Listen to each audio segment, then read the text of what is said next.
With Bud Paxson, founder and chairman of Pax TV. It's a pleasure to be here with you. I enjoy having you in my office today, Thank actually. you. And what a beautiful office. I'm looking around and I see so many great things, great people you've met. I can see that you've had an exciting life. Well, I can't complain. No. No. So tell me a little bit about Pax TV. I kind of look at it as almost look at you as a visionary. I mean, to come across with starting something new like this, of pioneer. Well, we've had an unusual run. We knew back in the early 90s that frequencies and spectrum of frequencies were going to become very important in the American economy.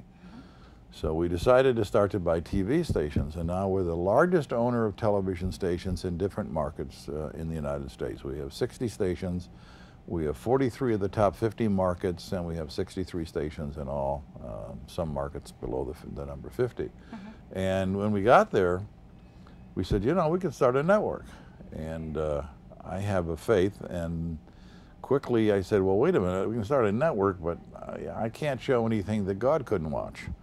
Now, I don't think God watches television much, but... I think he'd like my show. Well, I'm not saying that he wouldn't like your show, but... So that put a restriction on us in the sense of the kind of programming that we could do, and so we've struggled, and we're still struggling. This is our 7th season in the television business, and people said that we wouldn't make it. They said, you know, if you don't have sex and you don't have violence and you don't have arguments, you won't have successful TV. Well, 7 years later, we're still here, so. Some of the naysayers have turned out to be wrong. You know, a lot of people don't know that you were the founder of the Home Shopping Network. My favorite thing to do, shopping. I do it at all hours of the day. I actually started it in 1977 on radio, went to television in 1982. We went national in 1985. And that industry now is almost 20 years old. And a lot of the people that started with me, some of the show hosts on Home Shopping that we started with, they're still there. I hear you're involved with an organization called the SeaKeepers. Could you tell us a little bit about it? The SeaKeepers were started by a group of yachtsmen. It's a 501c3 nonprofit organization. And from the dues that the members pay to join, each of our yachts are equipped with a SeaKeepers data bank. And what this data bank does is capture the water temperature, capture the salinity of the water, captures the wave action, and many other different things which I'm really not technically capable of explaining. And it captures this information, and then it transmits it back to the central location.